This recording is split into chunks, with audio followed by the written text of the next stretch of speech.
Now, matchups and keys to victory. Number one matchup, Jordan Love versus pressure looks. Okay, so when the Niners bring pressure, we talked about it, they play a little softer on the back end. They like to retreat at the snap. If you can identify that, communicate it, right? Identify, communicate, execute.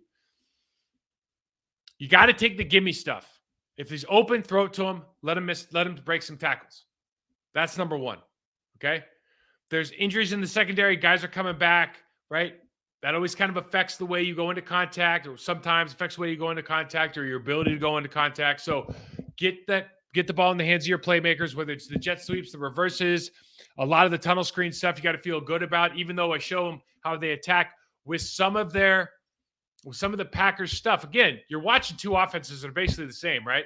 They've got a little tweaks and pulls here because they have different personnel. Same offense, same scheme, same theory. I'm sure they watch every single snap of each other. Number two, Packers defensive play callers. Okay, so we're talking about linebackers. If there's a safety in the back, that's Jonathan Owens or Savage that are making calls for that secondary versus the Niners motion looks. Okay, they move as much as anybody. I talked about it before.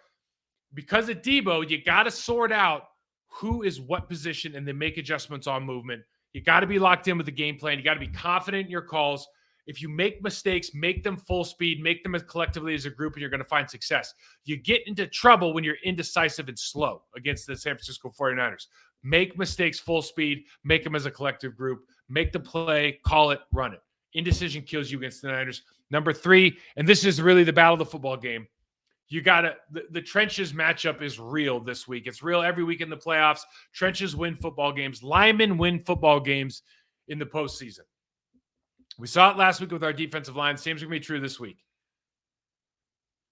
Elite unit defensively for the San Francisco 49ers. How's this offense going to hold up against really their four-man rush? You got to identify some pressure looks.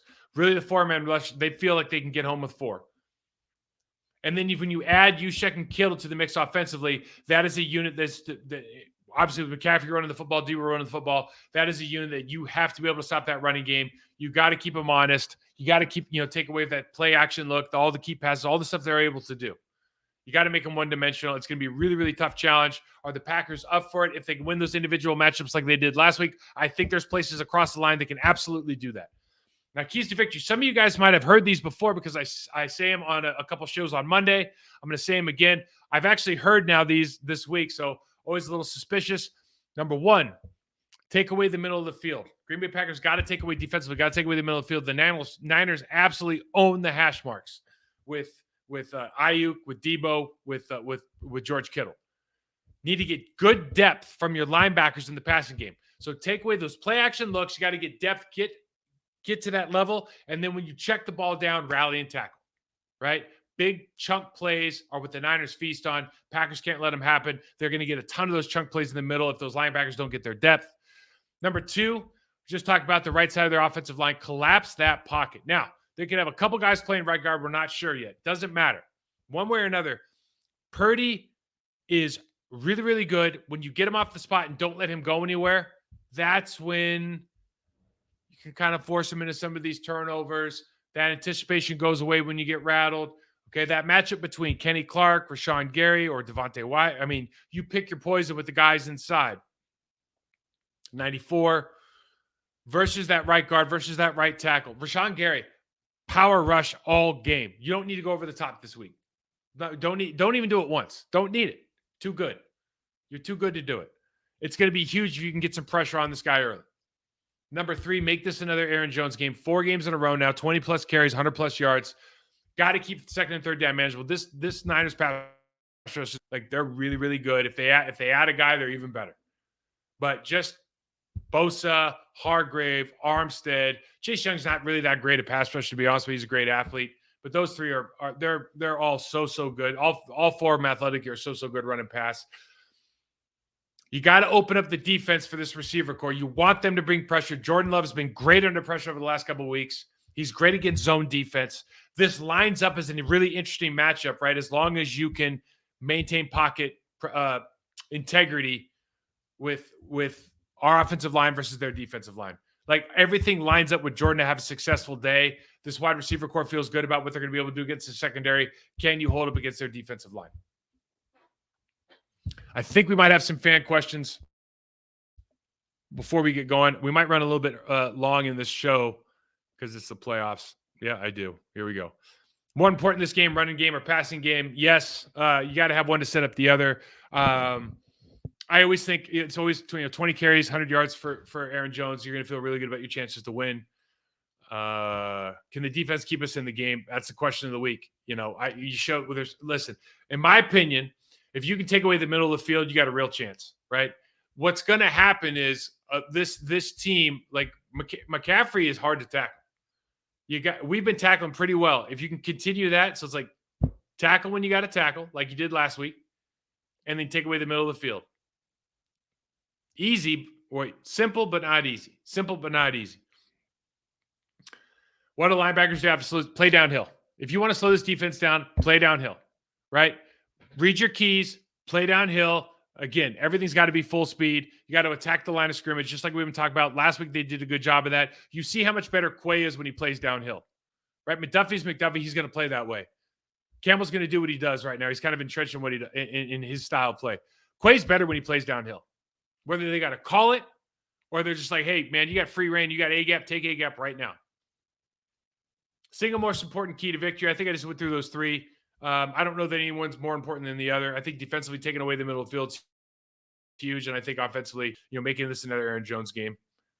Purdy was the best quarterback when pressured this year. How should the Packers approach blitzing, pass rushing? I don't think we need to. Listen, if you get our star pass rusher to bull rush this guy, you're going to get pressure. You're going to get him to get off the spot. That's what's going to happen. Now, if he tries to go upfield again, or too bad about Enagbari. I don't know who's going to play that other side. This is a Lucas Van Ness game, not against Trent Williams. Go put him on the other side. Let him bull rush the right tackle.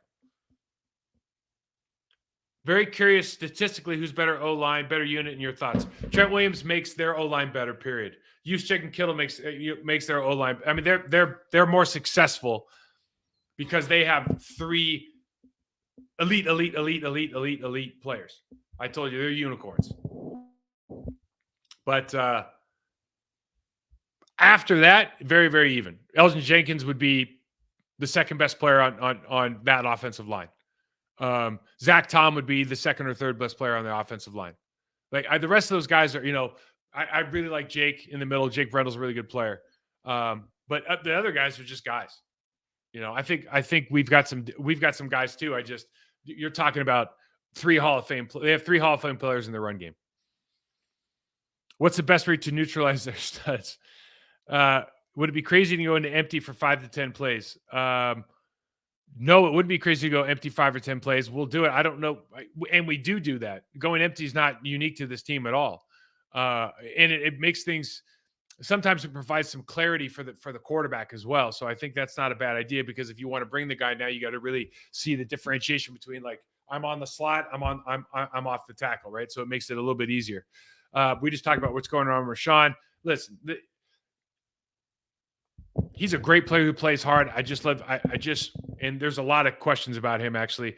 I would just say this is a perfect game to power rush. Speed to power is going to work really well. Inside stab, inside rip, arm over, right? You can do your double swipe, but then to convert it to a bull.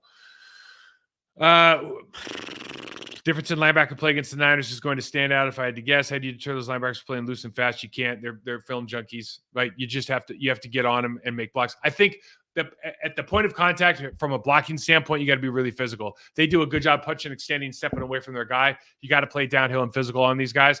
They'll take a block, right? Like some guys will just run you over and miss the tackle. These guys are really interested in the tackle. So you just got to hit and stick on them. It's a technique thing, and it's just a want-to thing.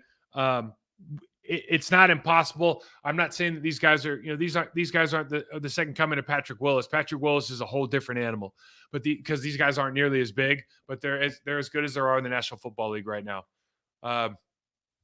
Kittle from going, take away the middle of the field.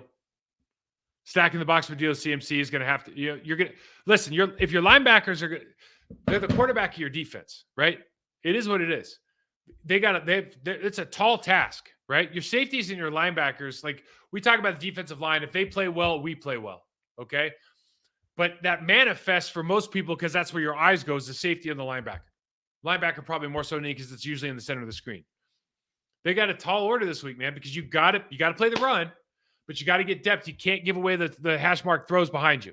That's the hard part. Can you do that? I can't wait for this game. This is going to be a Saturday. Between this and the Baltimore Texans game, and this is a hell of a weekend. So, if I didn't get to your question, I'll try to answer it on online. I don't want to go over too much because I don't know why. I just don't want to go over too much.